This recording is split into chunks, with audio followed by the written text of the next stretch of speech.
ayam KOB ini memang punya keunggulan di bagian pertumbuhan, yaitu pertumbuhannya lebih cepat dibandingkan ayam.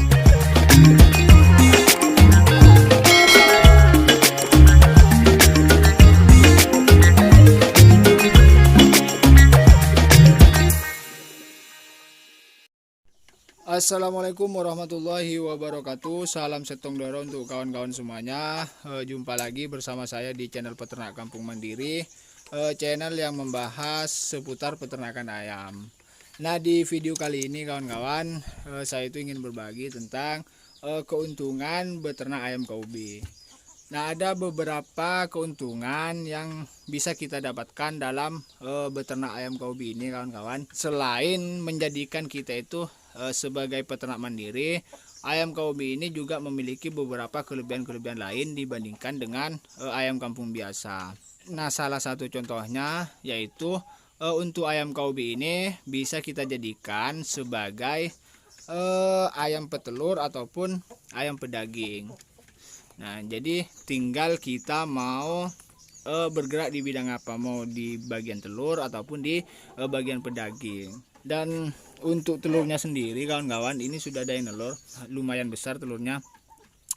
Dan untuk kelebihan lainnya di segi telur kawan-kawan, kalau untuk ayam KOB ini dalam satu indukan itu bisa menghasilkan sekitar 160 sampai 180 butir per 1 tahun. Berbeda lagi dengan ayam kampung biasa. Kalau ayam kampung biasa itu hanya sekitar 60 sampai 70 butir per ekor per tahun untuk telurnya itu sendiri. Jadi untuk ayam KOB ini untuk produktivitas telurnya itu lebih banyak dibandingkan dengan ayam kampung biasa. Dan kalau misalkan kita ingin jadikan pedaging kawan-kawan, pertumbuhan dari ayam KOB ini juga lebih cepat dibandingkan dengan ayam kampung biasa. Meskipun sebenarnya yang berpengaruh besar terhadap pertumbuhan itu dari segi pakan, akan tetapi ayam KOB ini memang punya keunggulan di bagian pertumbuhan, yaitu pertumbuhannya lebih cepat dibandingkan ayam kampung biasa kawan-kawan. Nah, jadi itu salah satu keuntungan kalau misalkan kita beternak ayam KOB atau pelihara ayam KOB. Nah, untuk ini saja kawan-kawan, untuk ini saja, ini dari Agustus itu baru umur 2 bulan. Pas Agustus ini baru umur 2 bulan. Jadi ke hari ini Desember ini genap 5 bulan. Akan tetapi untuk produktivitas telurnya itu sudah dari kemarin yang telur kawan-kawan, dari sejak umur 4 bulan setengah.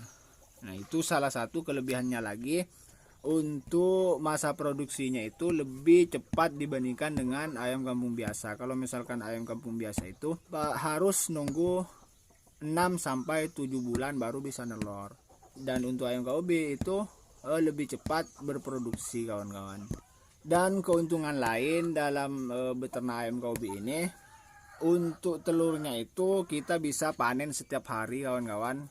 Paling sedikit itu 50% dari jumlah populasi yang ada. Jadi kalau misalkan 50 ekor, itu setiap harinya setidaknya paling sedikit kita bisa panen telur sekitar 25 butir. Jadi keuntungannya itu kawan-kawan, kita itu bisa panen telur setiap hari. Jadi setiap hari kita panen telur. Apalagi kalau misalkan kita itu menggunakan mesin tetas, kita kumpulkan telur selama 1 minggu baru kita masukkan ke mesin tetas. Jadi sekali netas itu dalam jumlah yang banyak. Kita ambil contoh, kalau misalkan saja 25 butir per hari, selama 1 minggu itu sudah berapa? Kita masukkan ke mesin tetas semuanya. Nah, sekali menetas itu kan sudah kita dapatkan beberapa DOC gitu kawan-kawan.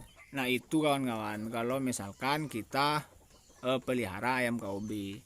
Nah, sebenarnya kita kembali lagi ke kitanya sendiri kawan-kawan, karena sebagian daerah juga kalau kita jual ke pengepul itu tidak mau membeli ayam seperti ini kawan-kawan, karena dirasa mirip dengan ayam joper kan. Tetapi kalau di sini itu tidak, Kalau di sini ini itu dibilangnya masih dibilang ayam kampung, karena memang sebenarnya kan ayam kampung unggul yang melalui proses penelitian dari Balitbangtan itu sendiri.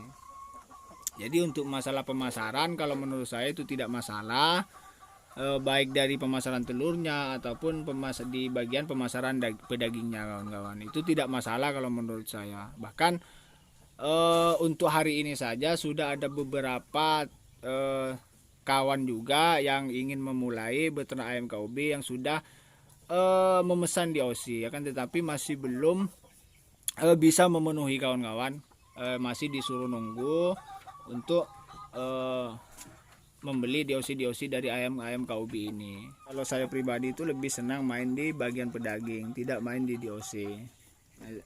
Kita kembali lagi ke kitanya sendiri kawan-kawan, mau main di DOC, mau main di telur ataupun main di pedaging.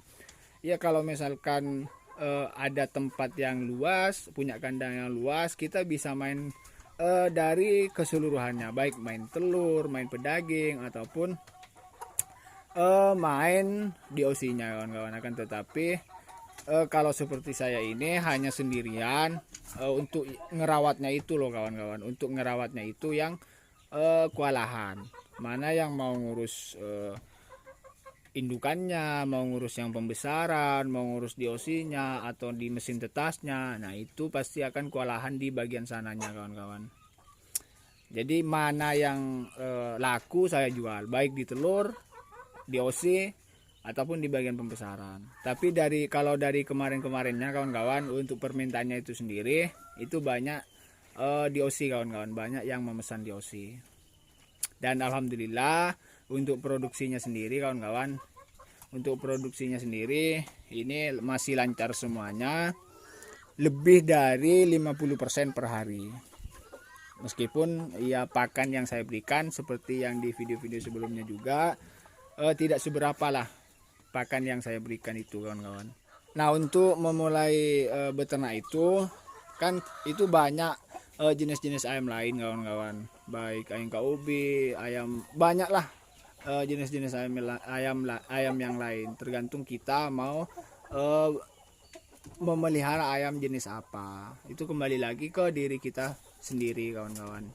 Kalau saya di sini ada ayam KUB sama ayam kampung biasa, dan baru nyoba ayam Bangkok juga, ada 2 ekor yang masih proses pembesaran juga untuk ayam Bangkoknya. Nah mungkin hanya itu kawan-kawan, video singkat mengenai keuntungan beternak ayam KUB.